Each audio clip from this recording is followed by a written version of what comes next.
The UNHRC sessions in Geneva is scheduled to discuss the resolution on Sri Lanka in the third week of its hearings. The resolution calls on the government to implement the recommendations made by the LLRC and also look into issues of accountability for human rights violations that took place during the last stages of the war. I spoke to Dr. Jayampathy Wickramaratne to find out what this involves in the present context. Considering that successive governments have failed to implement recommendations put forward by various other presidential commissions, how feasible do you think the recommendations are within the legal system and with regard to implementation?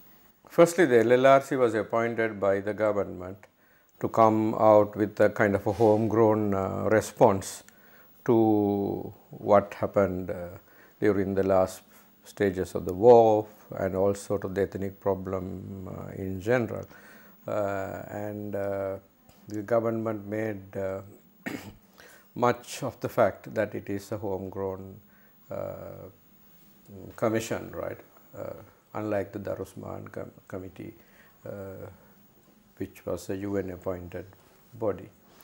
So I don't think there can be any excuse for not implementing such a report. And all what has been proposed, recommended, are within the parameters of the present constitution. So all this can be done within the framework of the present constitution. And what is important, more important is what the APRC, what the LLRC talks about the ethnic issue. Okay. And noting that a political solution is imperative. So you have now an authoritative recommendation from a commission appointed by the government itself that a political solution is imperative.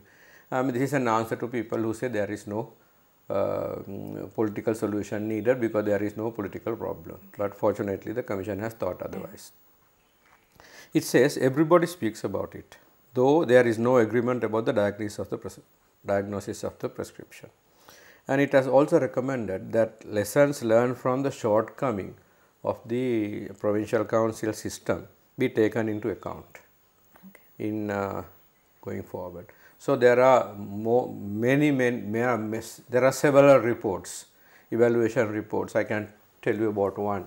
22 years of devolution, I was part of this evaluation, right? So there are a number of reports available on the working of the provincial councils. Why have provincial councils not been able to give their best, so to say. So they can all be rectified within the parameters of the constitution, and if the need arises, there can be certain constitutional amendments also, because the constitution is not cast in stone. It has to evolve, it has to respond to issues that arise, right? So constitutional changes within the general framework of what is being accepted today should be no problem.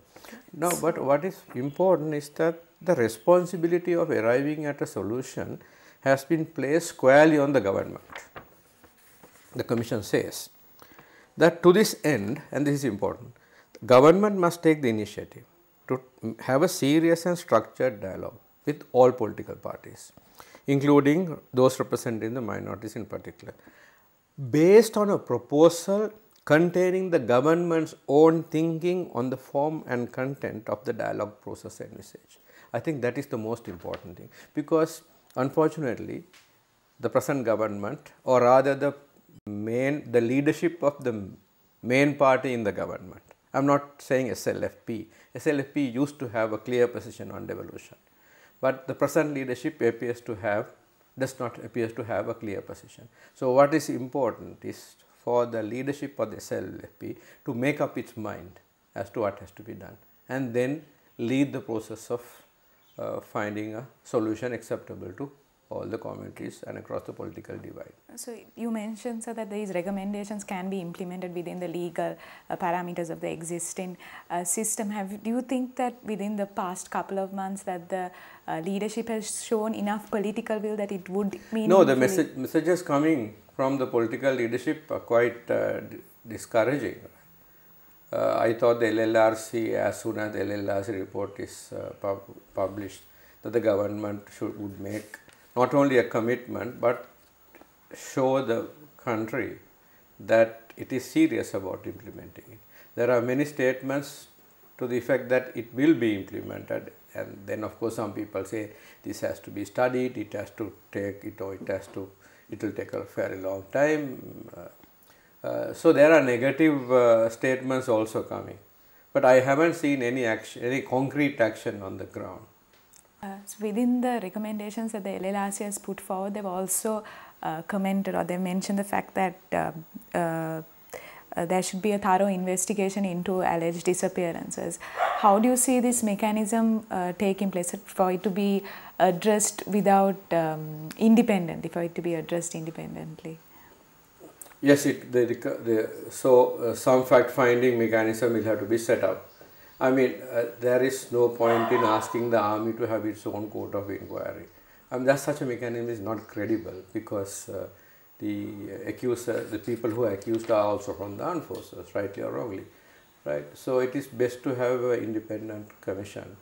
Earlier the tradition has been that when the commission is appointed, and if there are judges going to be on it, the Chief Justice will be consulted, right?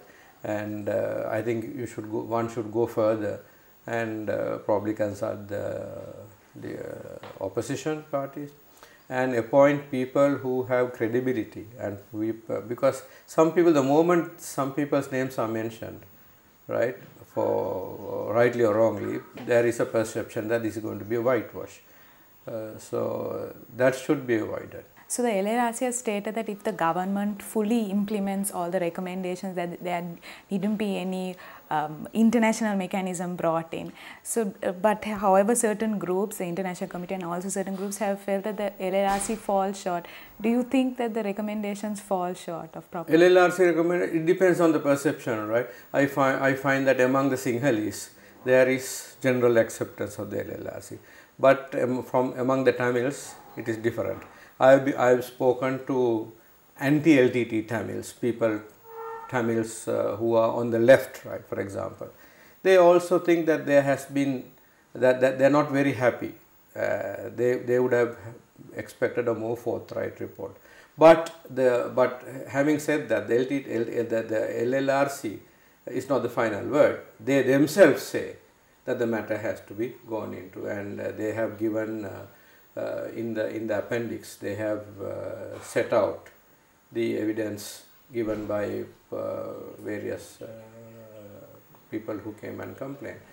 So if you go through that, you see that there is certainly a case for more investigation.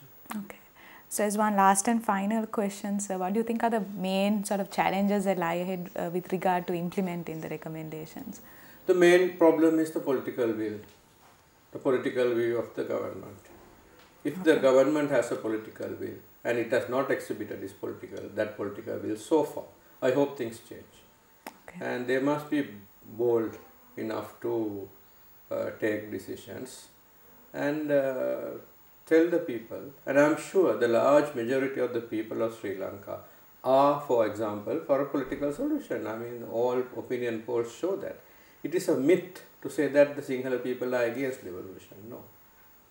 Now people have a better understanding of issues, and the main parties, the SLFP and the UNP, has been they have been committed to devolution. Okay. So the government must the leadership of the government must take a clear stand.